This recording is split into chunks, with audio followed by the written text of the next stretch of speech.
Welcome back, everybody. This is episode 96 at Streets and Eats, and today we are going to whisk you away to one of my favorite cities in Europe, Prague.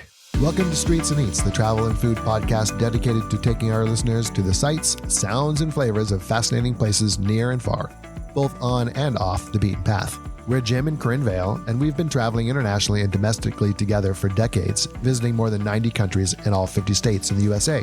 We'll share all of the local knowledge and food expertise we've gathered through years of living as expats in Asia and Europe, as well as traveling with families spanning multiple generations around the world. Join us each week for a new adventure. I love Prague. It is so stunning. And we've been, how many times? I can't even count. 20, 30 times. We used to live right on the border of Czechoslovakia. So that's why we've been there so many times.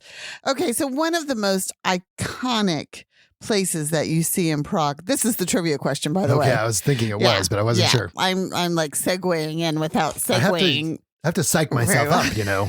I don't have a very good track record. Get ready. Okay, you don't have the best track record, but you might get this one. Maybe I'll get this one. Anyway, this is about the Charles Bridge, which, like I was saying, is one of the most iconic things that you want to do when you're in Prague. When you see pictures of Prague, you see pictures of the Charles Bridge. It is what it is to do. And it was the reason we went the very first time as well. Anyway, well, the Charles Bridge is so famous. Do you think it's the oldest bridge in Czechia? And also, what are some other names that it's called by? Okay. So two parts. Pretty easy, actually. The first one is a yes or no. Is it the oldest bridge? I'm going to say no. Because I wouldn't have asked you if it was, right? Yeah. And I mean, it's Baroque. Not broke, but Baroque. If it ain't Baroque, don't fix it. That's but they right. fixed it. It's been renovated. Yeah. And so I'm sure there are older bridges than that. Okay, so the nicknames for it, other than Charles Bridge, which is the actual name, are very easy if you just think about the bridge and if you live there, what you might call it. Maybe the Statue Bridge? No. Maybe the Old Town Bridge? No. Easier than that. Maybe just the bridge? No. Where is it? It's in Prague. Okay, so. Oh, okay. So it's the Prague Bridge. And what is it made of? The Prague Stone Bridge. No, it's the Prague Bridge or the Stone Bridge. The Stone Bridge. Because it's so old that there were not very many stone bridges at the time. And I thought this was really interesting because it is actually fashioned after one of my favorite bridges in all of Europe, an old Roman bridge in one of our favorite Bavarian cities in Regensburg.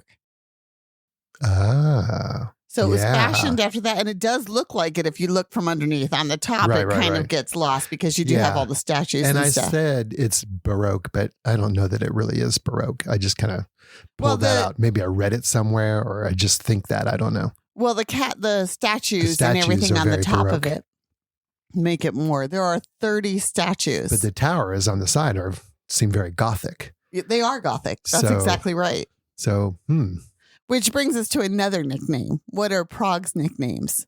The Bohemian capital, although I don't think it is. It was Bohemia during the Habsburgs' rule, during the Holy Roman Empire. The Holy Roman Empire. Oh my goodness. There are, of course, because the Charles Bridge is this iconic thing, there are so many legends and myths that surround it. So I was just going to give you some facts that I wasn't going to ask you as a question because I would never get it. Nobody would know this. Although I will kind of ask the first one in a question. As they were building the bridge, they were looking for hardening materials for the mortar because the mortar needed to last. And so they picked an unusual element to help bind the mortar. I would say something that you wouldn't normally think of as a building material. Oh, and you said element. So not necessarily. I mean, element as in. I was going to say blood of some sort. No, not blood, but I mean, it's along the same lines. Or urine. Well, no. Those were often used. Eggs. Eggs. It is. The answer is eggs. They were supposedly helped bind the mortar with eggs. Yeah, I know I know my medieval concrete. You do? Ooh, I guess so. Well, what was interesting about it is, of course, they didn't have enough eggs for this massive undertaking. So they had to go into the villages and they did a call out for everybody to donate eggs. But one place, Velvery, didn't get the message quite the way that it was delivered. So they sent in hard-boiled eggs. And even though this is a legend and nothing can really verify the truth in it, Velvery goes down in history as the people that bungled the eggs for the Charles Bridge. For the Charles Bridge. And another fact that there's lots of facts about the Charles Bridge. I'll let you take one more. But I'm not going to go through all of them. I think it's something that if you go there, you should really research it because it's very, very interesting. Seems like we could have a whole podcast about the Charles Bridge. We probably could. But anyway, the next one that I thought was pretty interesting is, it was built during medieval times when omens and astrological charts and all of these things always had so much meaning. So one of the things that they did is they carved in the number, and you can still, I think, see the number in the bridge. It's 135-797-531. Which happens to be a numerical palindrome. Yeah. And it's all odd numbers. And all of this is the whole sequence backward and forward. It refers to the exact time and date that the bridge came into being on the 9th of July, 1357 at 5:31 a.m. But they did this very purposefully, which they used to do because they would go to seers and all these things to find out what was going to be. And so it was supposedly these numbers had a magical power and arranged in this particular way. And it was a symbol of power because, of course, back in the medieval times, as I tell our grandson almost daily, there were battles between forces as he's asking on a daily about basis. Almost daily. Yeah. Anyway, I thought that was really interesting because I like that kind of stuff, and it's definitely a delve into, like you said, medieval history. Well, isn't there also, like this is very common in Europe to have a statue or a specific doorknob or door knocker that is supposed to grant you your wish or bring good luck. Isn't there something like that seems like in my memory, there is something like that on the Charles Bridge. There's actually two, and one is real and one is pretty much fake. Okay. So one of them is Saint, and I didn't write this down, so I don't remember his name. That's okay. But it's a saint statue, and he was supposedly the confessor of one of the queens during the Habsburg dynasty. And he wouldn't own up to this because he was, he kept all the secrets to himself. So they threw him off the bridge. And apparently he floated for about 5 minutes and 5 stars came out over him as he was floating. So his statue is the saint with 5-star Okay, I remember halo. The statue. And of course you're supposed to touch the gold stars and that's supposed to bring you good luck because he was such a noble, loyal person. Now the fake one isn't too far from there, and it's a dog, which is also a loyal servant. But apparently, university students thought it would be interesting to see if they could start a new thing. So they went out at night, and they, just like a university student would, they polished up part of the dog statue, and they wanted to see if it would take, and it did. So to this day, you see people rubbing the dog statue as well as the real statue. That's hilarious. Of the saint. So I don't know if I remember the dog, but. Yeah, I kind of do. Well, and for us, as we get into it, I mean, the Charles Bridge is so iconic. Like one of the things that is always associated with Czech Republic and Czechia, as it's now called, they use both, is marionettes. It's always been a city of marionettes. And the very first time I went there, I don't think you were with me. It was before the wall. It was right after the wall came down. So during the Velvet Revolution, around 1989, that's about when I went, when all the Soviet republics were starting to fall apart, their independence back from the Soviet Union. And when we went there was virtually no, it was like, what is that book with the no color, the famous book? You know what I'm talking about? The kid's book. I do not know what you're talking about. Yes, where he, with the colors. Pencil? Purple crayon? The Giver. Oh, okay. It's like The Giver, where the world is all like, we drove across the border and it was dark and dingy and basically colorless. And it really, really was. I don't have tons of pictures from that time, but as you look back at them, they are dismal looking. Yeah. But anyway, we get to the Charles Bridge, which, by the way, had nobody on it for maybe 10 people, because this is way before tourism hit Prague. And the one guy that was there with any type of color was the marionette puppeteer. Oh, wow. And this guy made his own wooden marionettes. And so I'll never forget that guy, because to Just me, that splash he of kind color. of, well, he was a splash of color, but he also, like, it is cemented in my head how important marionettes and how iconic they really are to that city, because he was there. I haven't seen him the last few times I've been there. He looked older when we went the first time, so Yeah. I don't And know. that was a long, long time ago. Well, like I said, late 80s. Yeah, I didn't go with you on that trip. I think No. you went with your mom, or I think I went with my sister and the kids. yeah.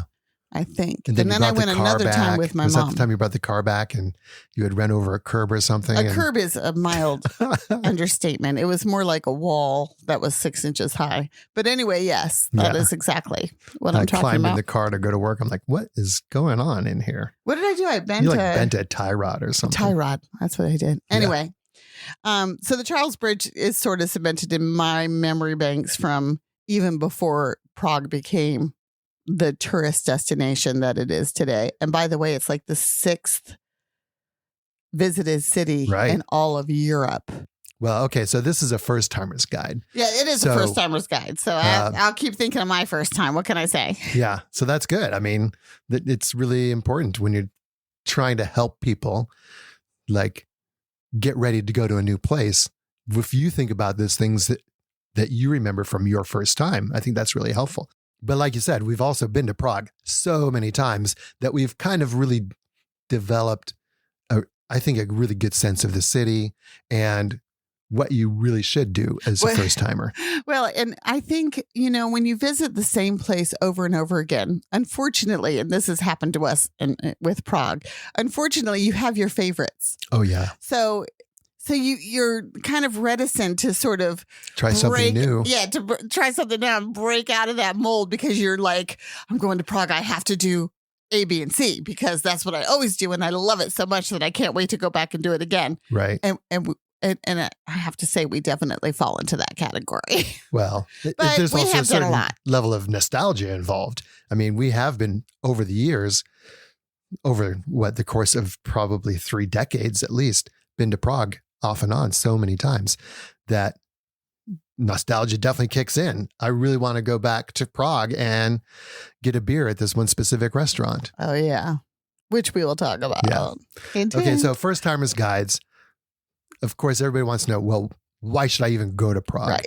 And if our listeners haven't really picked up on this yet, it's a beautiful city. It is. Beautiful is almost an understatement. It is. I mean, I don't know that I could come up with the right adjectives to fully describe how just beautiful of a medieval city it is. And I think that's the key right there, because it still evokes a very nostalgic, medieval, like gothic sort of venue. I mean, it does have more modern buildings. It's got a the huge whole city. range. It's got the whole range. But down in the downtown area, where the Charles Bridge is and where the castle is and all that everything, you look out across the city, especially if you can get up high, and you see spire after spire after spire. In fact, it's called the Golden City of Spires, the city of 100 spires, the city of 1,000 spires. They're really proud of their spires, which is good, because maybe that way they'll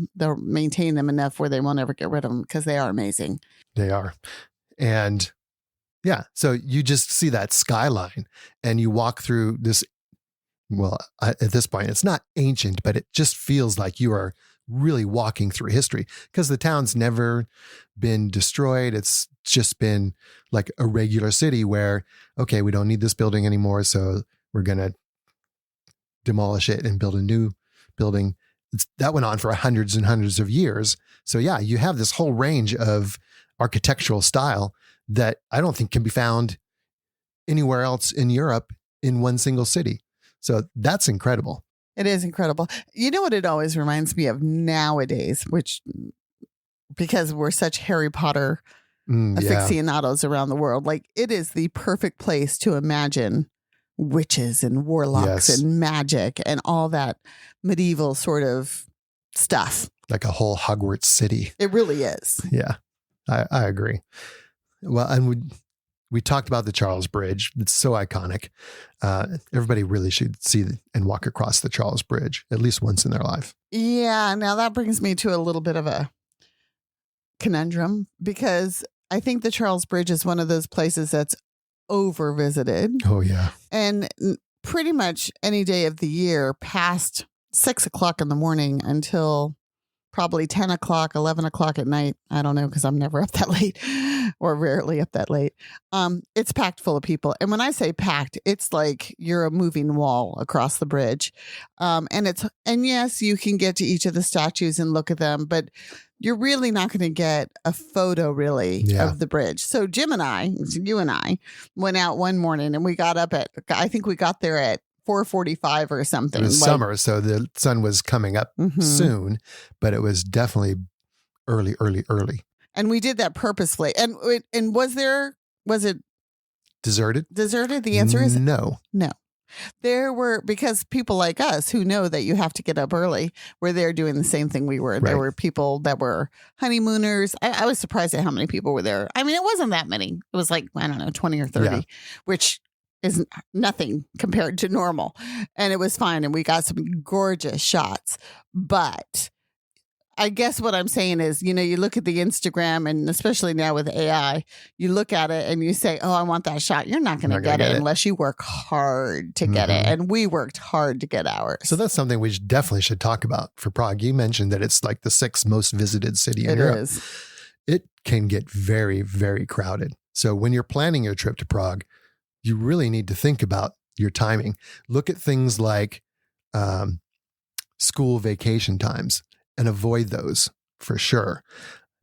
Midweek, you mean European school vacation times? European school vacation times. Yeah. And avoid those. Midweek, of course, is always better. You can't really talk about specific seasons like tourist season, because people go to Prague all year long, and it's a beautiful city all year long. It's got a really fantastic Christmas market. And a beautiful Easter market as well. Easter market. Festivals all throughout the year. Speaking about that, though, I have to say, I've been to Prague literally in every single season. And I think my most poignant memories of it are really more in the winter. Yes. Because it is such a gothic, medieval, mysterious, dark kind of venue that when you have that mist or that early morning fog or the snow, all those wintry kind of elements, it just makes it that much more like atmospheric. Yeah. It's got so much personality. So I would highly suggest going in. You're going to be cold. It's cold. Yeah. You won't be warm. Dress for the weather for sure. But the nice thing about it is they have great places for restaurants and bars. I mean, great. So you can always get warm. Yeah. Winter is really cool. I also like fall. There's not a lot of fall foliage in Prague, but the fall foliage around Prague. Yeah. The whole Bohemian area. Amazing. Yeah, stunning. Like, it puts Vermont to shame. Yeah, it is stunning. Yeah. We did a nice little road trip, not going to Prague at all, in Bohemia. And I mean, stunning. Just absolutely stunning. Yeah. Okay. So, First Timer's Guide. If you haven't figured out by now why you should go to Prague, just take our word for it and plan a trip to Prague. So how do you get there? We mentioned that we lived in Germany near the eastern border, very close to the Czech border, in fact. And Prague was only, an hour and a half drive for us, maybe 2 hours. So it was pretty easy just to come home from work and say, hey, let's go to Prague for dinner tonight. Or for the weekend or whatever. For the weekend. So driving, of course, it's on major highway. It's the capital city. So major highways leading in from all directions. If you are driving like a road trip through Europe, it's super accessible. One thing to remember for driving in Czech, I always said Czechia, but it's Czechia, right? Good question. I don't know. I just spell it. The Czech Republic. But one thing to think about when driving the Czech Republic is that on the highways, you need a vignette, which is a little sticker that you buy at the border if you're driving in that way. And they're very easy to come by. There's just little stands at every border Right. crossing on the highway. And I forget how much it costs, but it's, it's nominal, and it's the road tax for the year. And then That's once right. you get it, you're good to go. You don't have to But worry about it. don't not get it, No, because that's you a problem. will get a ticket. But that's only if you're driving. If you're renting a car. I mean, I think we put some friends on a train to go to Prague. Yeah. And that was very easy too. It's very centrally located. We didn't go there on our Eastern European capital road Because we've trip. been there so many times. Train trip. Because we'd been there so many times. However, It is definitely connected to the European high-speed rail network. So you can get there from anywhere, definitely any major city in Europe, high speed within a matter of hours, depending on where you're at. exactly. And it's also got a great airport for cheap airlines. But it's a good airport to check for prices flying into Europe Or around Europe. and definitely around Europe. Yeah, really cheap airlines. It's got Ryanair, EasyJet, Air Berlin, Flybe, and Eurowings. It's just got a bunch of them. And it's very accessible to the city. And the city, I mean, we drive. We know where to park. We're not intimidated by that because we've done it so many times. But it's a huge city. And it's got everything from cobblestones to tram tracks to, I mean, I've got so many photos, I guess I'm kind of weird that way, of people digging up the roads, because they always seem to be digging up the Right. roads when we're in Prague.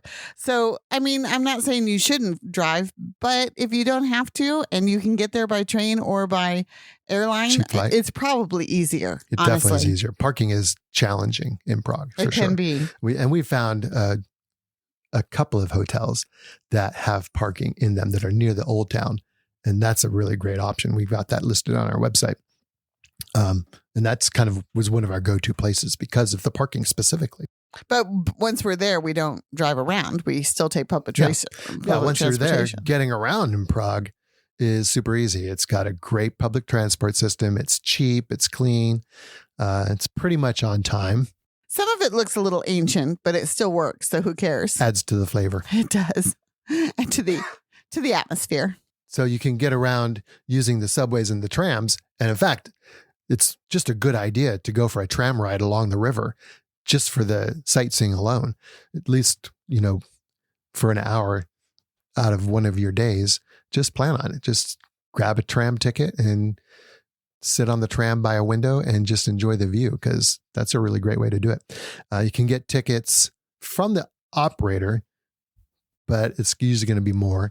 Some of the tram stops and the subway stops definitely have ticket machines. Which we've always tried to use and haven't had a whole lot of good luck Yeah. with it, to be honest. But what we found really helpful was you could also buy tickets at most of the hotels at the front desk.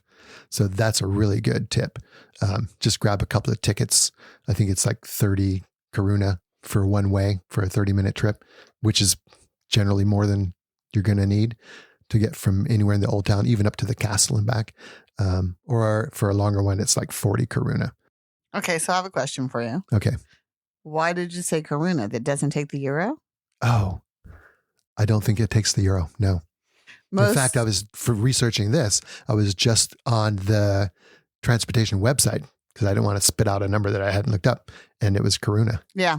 And in fact, some of the research I was doing, that's why I brought it up too, is you can, in a lot of places, use the euro Right. because it's part of the European Union and everything. But they do prefer, especially in smaller shops and everything, koruna.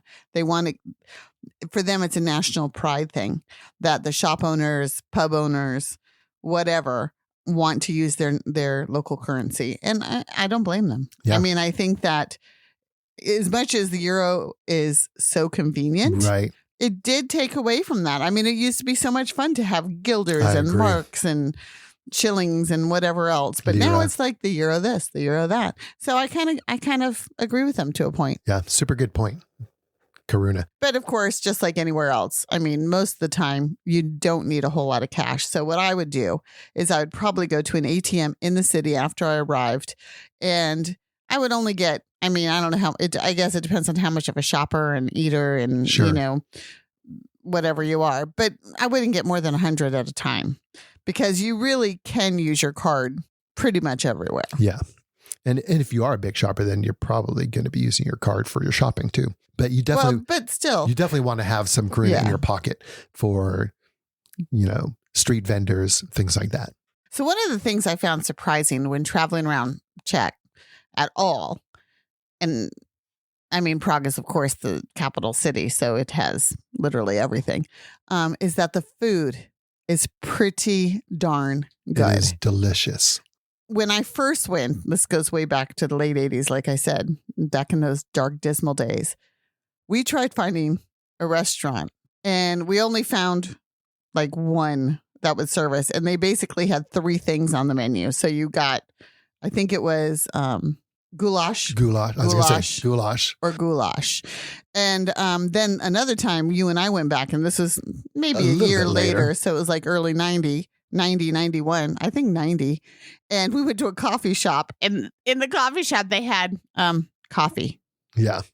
They didn't have anything else. It was a coffee shop because they weren't, it wasn't a tourist area yet. Food wasn't a huge thing. It was just, survival at that point. It definitely grew much faster than that, but it did bring back a bunch of these old recipes. We've done a cooking lesson in Prague. That's right. So much fun. Learned to make sauerkraut soup, which is a must. You should definitely get sauerkraut soup. And one of the things they're really known for is their dumplings. And I'm a dumpling person through and through. Especially. So they have bread dumplings, and the ones that we made, which are delicious, are like a bacon dumpling. Remember that? Yeah. Oh, so good. Yum.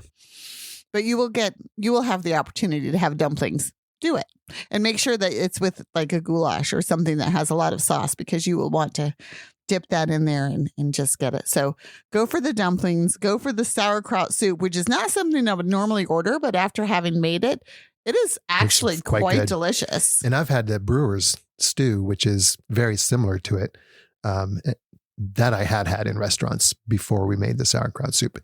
And that's something I'd wholly recommend too, especially if you're like in a brew pub or a brewery restaurant.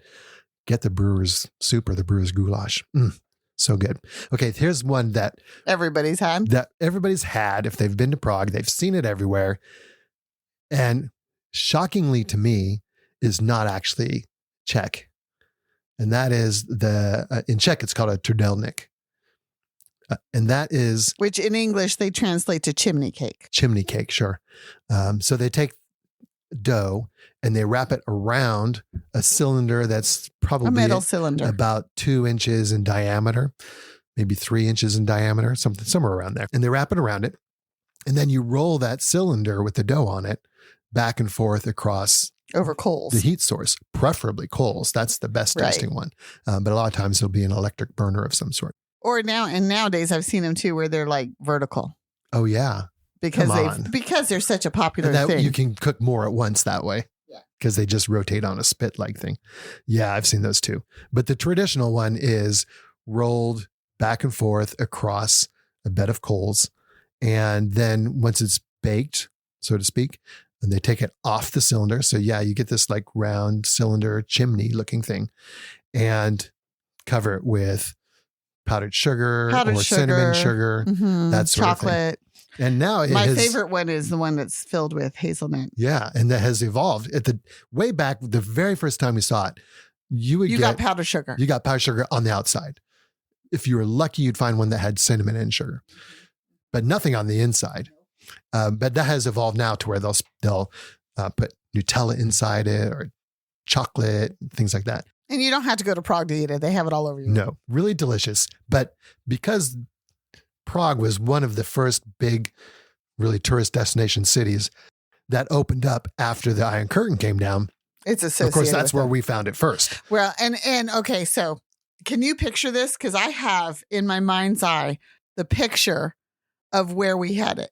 You cross the Charles Bridge, and at the end of the Charles Bridge, closest to the one tower that goes across the road, right there at the base of the bridge, they had this little treadlenick stand, and it was just 2 ladies. Yeah. And it was over a bed of coals, and it was cold as heck outside, and they were rolling it on there, and it just wafted over the Charles Bridge, which is, of course, really smart because that's where everybody is. And the aroma, it just draws you in like any good bakery does. Right.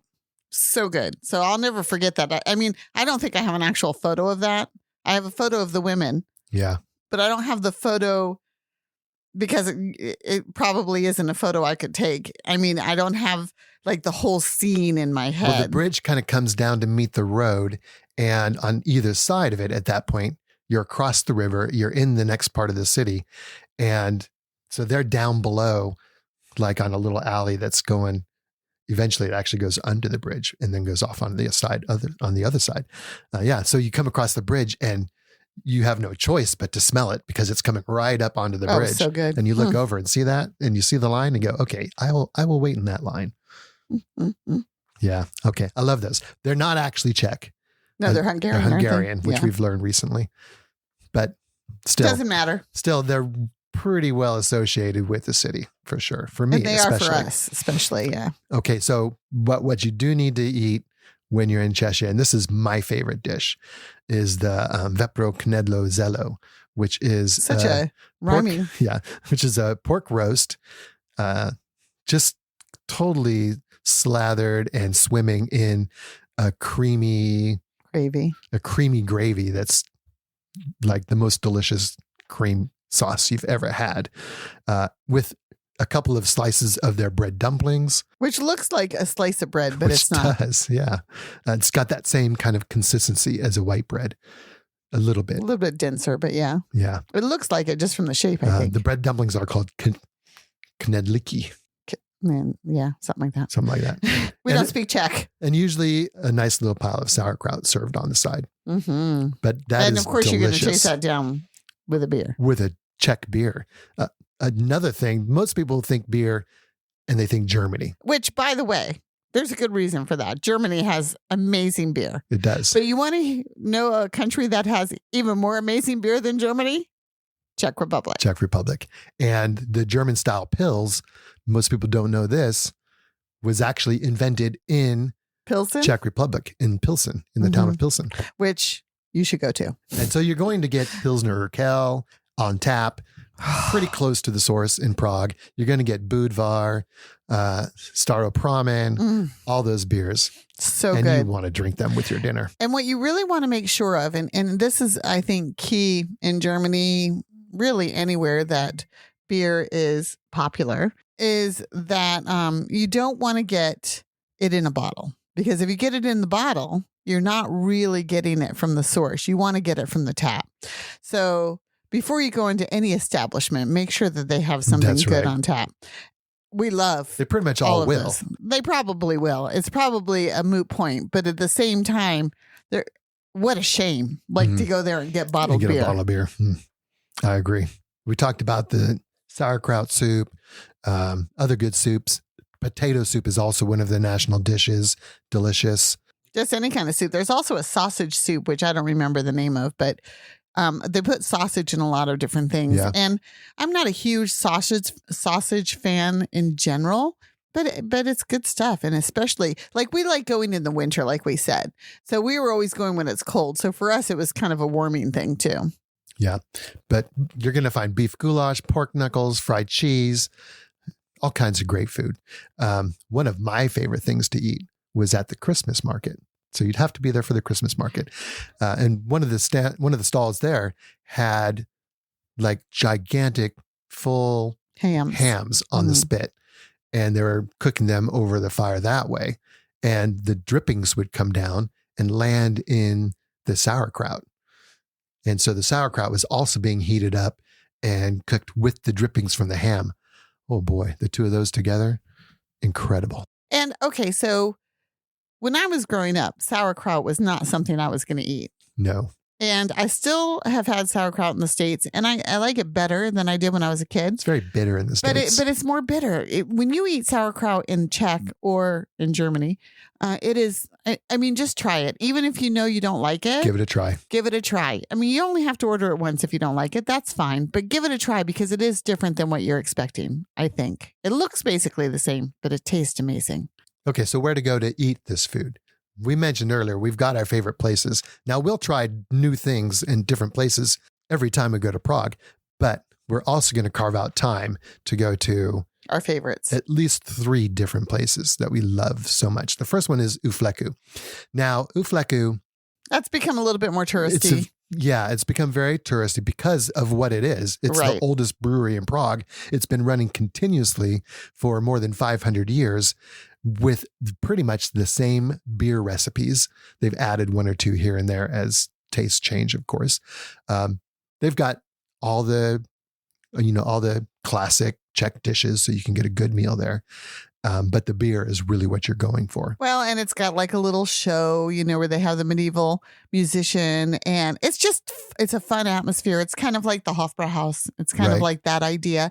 It's got that, we keep talking about that whole gothic feeling, that atmospheric darkness. It's got that feeling to it. It feels like you've gone back 100 or 400 years and you're sitting at a tavern drinking your tankard of beer. And it's definitely, you need to go there. Like I said, it has become a little bit more touristy than when we first went many years ago, but it's still worth it. And we still go and we still take people there because it's always a good time. And we recommend it to everybody, of course. But it was built in 1499. How many places in the world can you go and have a meal and a beer where the building has been around for that long? 500 years. Right. There's not many.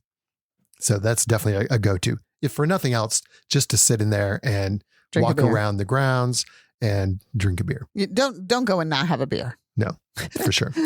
You do need to make reservations because it is very popular. So make reservations for it for sure. And while you're there drinking beer, it's important to know that you're going to keep getting a new beer until you turn your empty glass onto its side. Otherwise, they'll just keep bringing you a new beer. And if it's empty, they'll bring you a new beer. And charging you. Of course. They also have, which a lot of places do, when you're traveling in Eastern Europe, and Prague really is on the border of that. So you kind of get into some of that old world charm. A lot of times when you go out to eat, they will offer you a brandy or what do you call that after? A cognac and a what's the word for that? I want to say aperitif, but it's not aperitif. It's the after drink. A digestif. Anyway, and one of the most popular ones is a plum brandy. They call it Slivovitz. Yep. And it's pretty good. It's very strong. It's a little bit stronger than I like, but after you've had a beer or two, it's fine. And there's a reason that they used to do that. It would, if you were having a fatty food or whatever, it would calm your stomach. So in a lot of places, like you said, it'll come after the meal, and it's usually sometimes it's free and sometimes it's not. It's not at Ufleku because it's too touristy. And the waitress is just coming around with a tray and offering it. Just know that if you take it, you buy it. But go ahead and try it. It's good. I like it. Okay, our other favorite place, one of our favorite places, and this one we kind of found.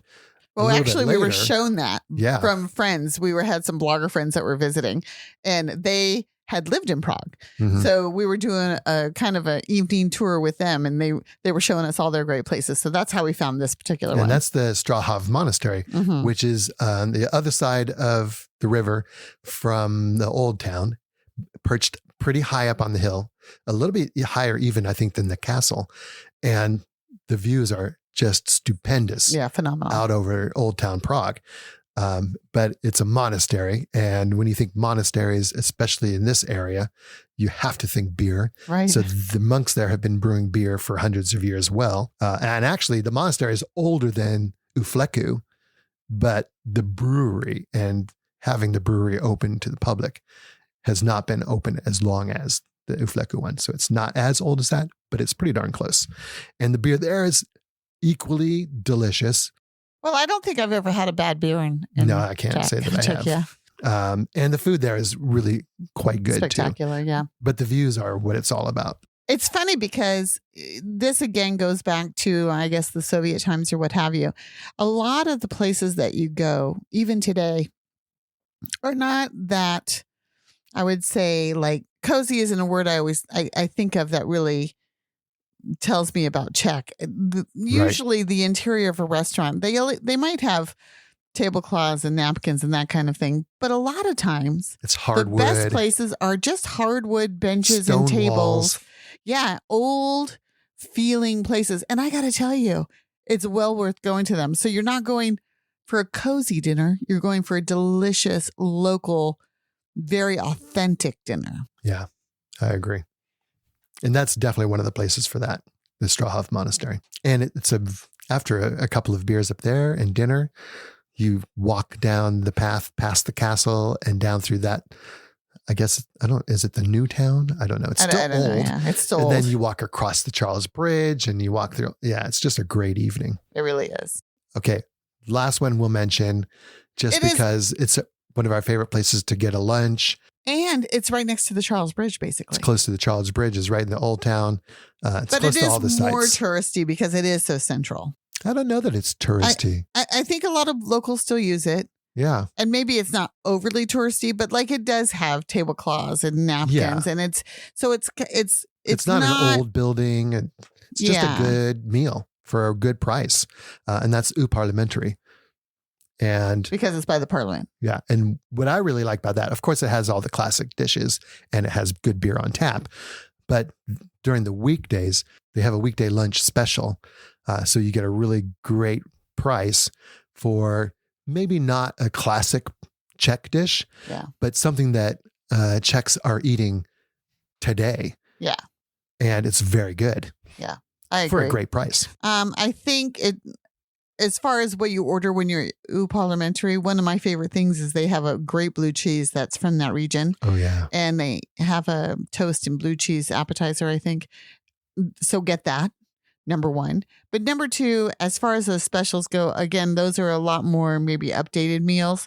So I think it depends on how long you're in Prague. They definitely have the more traditional dishes on the menu. They just may not be a lunch special. If you have kids, however, lunch specials are the way to go. So it's kind of like how long you're there, how much do you want to try the truly Czech food versus an updated version of what people eat today. But like I said, I think one of the best things about Eau Parliamentary is that it is steps away from the Charles Bridge. So you are right downtown and it's easy to get to. And I mean, I may sound like I don't like it, but I do like it. I mean, it's one of our top 3. We go there all the time. So it's just that you've got to kind of know the difference in the types of restaurants and, and what it's like. It's not a historical place. It's just convenient. It's still an old town. So it's in an old building, but it's just good. It's convenient. And it's great value. Right. Okay, so we've spent a lot of time talking about things. We haven't really even talked about a lot of the sites. So we'll just sort of, I think we'll just sort of touch on them little by little. We've mentioned the Charles Bridge how many times? Too many. Go there. The other big thing that you always hear and see in Prague is the astronomical clock, which is astronomical as the site goes. You want to be there when it goes off. I think it goes off at 11 o'clock every day. It's got a great history. If you go to the museum that's nearby, you'll read all about it. And it's just really cool the way it was designed and all the different symbols, how it's changed through the years. Like there's 4 evil figures and one used to be a greedy Jewish person who they've now changed since World War II to be a little bit more with the times, I'd say. So things like that. So it's got a great history. It's got a lot of interesting stuff and it's just gorgeous. So you definitely want to do that. And the whole town square around it, of course, is, bustling, beautiful city center that has these old, amazing buildings that are just stunningly beautiful on cobblestone walkways. And there's going to be street vendors and there's going to be great chocolate shops and cafes and places to shop for souvenirs and marionette stores and things like that. So the whole old town is just, you can easily spend basically a full day just in the downtown area. Street food, street performers, all of that's going to be going on in that area. And I could just spend a good 10 or 15 minutes just looking up at the astronomical clock and marveling at everything you can find out about the current time, because it doesn't just tell you the time, it tells you the season, it tells you day or night, it tells you what year it is. I mean, It's all this pretty stuff is fascinating. worked into it, Yeah. and it's been going constantly for like 600 years. I would suggest doing a walking tour around the downtown area because you will learn so many Yes. things. And we took one that took us up and down places that went in old kind of buildings with stairs that looked over the city with the, like we said, the view is amazing. And it was just pretty cool finding out things that you're not going to find out other than that. One of the things to do in the downtown area, you may have seen on Instagram, is the Clementeum.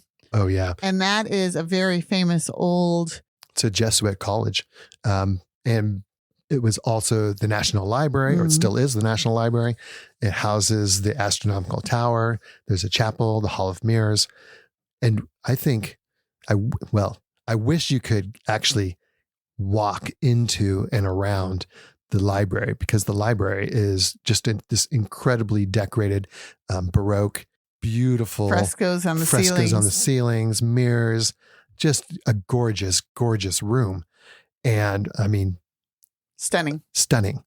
Again, But it you brings do back get to that look whole into it medieval when you go atmosphere on the again. tour. Yeah. Yeah, but it is barricaded off. That's why he said he wished you could go through it. They only take you to basically a viewing point. The entrance. Because they're trying to protect it. And I can't really argue that point. I think it's very important to protect it as well. I think a tour of the I can never say it right. Clementinum. A tour of the Clementinum is a must. And you definitely need to book that in advance. We were able a couple of times to just walk up in the morning and get tickets for later in the day. And then where we had to come back though. Because it's timed entry. And then we would just go tour around and then come back later in the day. But definitely go online and get your ticket online. This is maybe a big tip for anything, anywhere in Europe post-COVID. Oh, yeah. And that is make reservations. Get your ticket online. If you know there's something you want to do, make a ticket and make a time for it ahead of time, because I am telling you, things are booming with tourists nowadays, and it is hard to get into those things. We have been very fortunate because we've lived here for so many years that we've been able to just waltz in and do something. And you can still do that occasionally. Yeah, depending on your timing, for sure. But don't count on it. but you can't count on it. Exactly. The last thing to say about the Clementinum is that is one of the best views of the city. The city skyline. Because the tour takes you up the astronomical tower, and you can get outside on at the astronomical tower, and you're up at that level already, looking down into the city and across the city, and it's just incredible. That's the best view, I think. Well, there's, like I said, just get high. Get high. Get high in Prague. I don't think it's legal though. The other thing that downplayed a little bit in Czech history is the Jewish situation, especially because of World War II. Prior to World War II, there was over something like 115,000 Jewish people living in the city. Just recently, a couple of years ago, they did a count, and they only had 3,200 Jewish people. So it's been a long-standing, obviously, issue. And as I mentioned earlier, we took a cooking tour with a young woman who I think she was 23, and she had lived her whole life not knowing she was Jewish, because her grandmother had been imprisoned in a Jewish concentration camp. And as on her release, she vowed that she would never reveal that she was Jewish again, because it was just too dangerous. So she raised her family, her whole mother's family, and her mother, and all the ancestors that came from that, and never told them she was Jewish until she was on her deathbed. Yeah. So I find that a very poignant story. She found it very poignant too. Like she was just tearing up telling us about it. It was very interesting because she had just learned this. So it was very sort of emotional for her. And to hear that story come from her, it is something that will always remind me of it. But it does have a few places that you can go for some Jewish history. There's a Jewish museum and a Jewish cemetery. And I just think that things like that are very important for us to keep visiting and reminding ourselves of some of the horrors that have taken place in our world, and maybe continue to do so. Yeah. We mentioned a little bit, Prague Castle is on a hill overlooking the city, across the bridge. Okay, of course, the views from there are stunning, but the views of the castle itself are incredible. And it's one of the largest castles in Europe. Yeah. Of course, you can go and see the changing of the guard at noon, which is interesting. 11:45, yeah. And just the castle itself, it's got a big chapel. You can walk through it. It used to be, I haven't done the research lately. You have to buy a ticket only to get inside, but the courtyard was free. That's right. I think it's still that way. And it is that way in a lot of places across Europe. But if you plan to go to the castle, plan to be there at least 3 or 4 hours. It is massive. And if you don't have that much time, still go up there and walk around the courtyard and just walk the castle grounds. It's just beautiful. Well, even it's up on a hill that you can see from many different parts, but walking up that hill on either side are all these little alleyways and old buildings, and all the little neighborhood areas are very interesting as well and very colorful. So now, of course, there's great museums. There's a Kafka museum there because he was born there. And partially because of him, but partially because of the literary heritage in general. Prague is a UNESCO literary heritage city. So I think you could just spend a couple of days just wandering around the old town, doing the sites we mentioned, and just having a great time, enjoying the food, enjoying the beer. And like we said earlier, don't forget the festivals. They have some really good festivals. They have a jazz festival. They have a nice Christmas market, nice Easter market.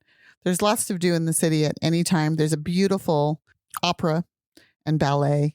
When you're going to Prague, if there's something that you're interested in, they're going to have it there. So it doesn't matter what it is, whether it's Legos to ballet, check out to see what they have on offer, because they will have something for you. I guarantee it. It's just that great of a city. We love it. And you will too. All right. Thanks for listening to this episode of Streets and Eats. If you liked what you heard, please show us some love, hit the like button, and leave us a review. Maybe even subscribe so you don't miss any future podcasts. Also, we'd love it if you joined us on our Facebook private group, Streets and Eats, where we just have an ongoing conversation about all things travel. Ciao for now.